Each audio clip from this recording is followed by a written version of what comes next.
So a victory for Bangladesh by 2 wickets, but only just. They made things tough for them at the back end there.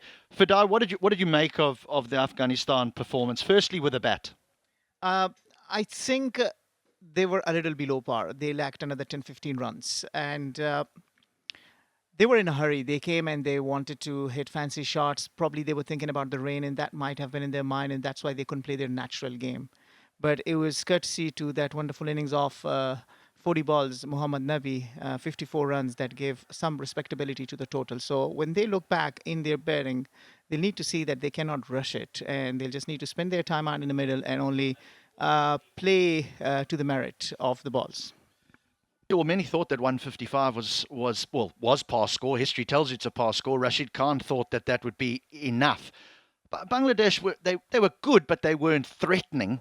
To say to put it bluntly, really, I don't think that they would have been unhappy chasing 100 and 155. But I don't think that they were spectacular with the ball. Do you think things changed when the rain came during the Bangladesh batting innings because the outfield got a little bit wet?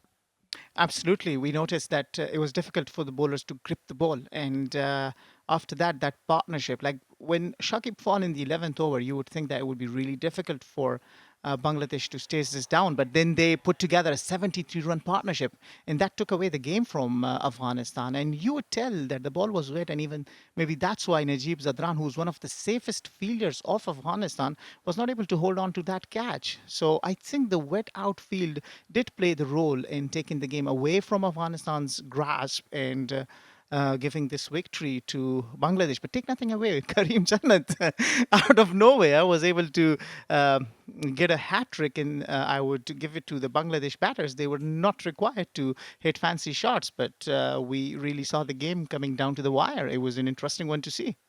Yeah, I thought Afghanistan they let themselves down in the field. To be honest, I thought they bowled okay, but we need to doff our caps to the two young men, Shamim and Tawad Ridoy. They were absolutely fantastic.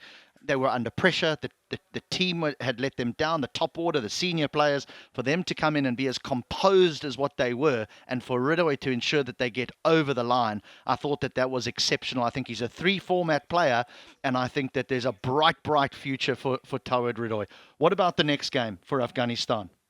Well, I think for Afghanistan, it would be that they take the positive out of the game. For a larger part of this game, they were in this game. And it was just for certain moments of lapses that they gave it away. So they would take the positive. Their battings are kind of hitting well. So hopefully they will do their homework and they will know that they need to stay at the wicket, put good runs, and then defend him. Well, I got bad news for you. Bangladesh were good, but I think that they can be a whole lot better. We look forward to that second T20 international. Good night.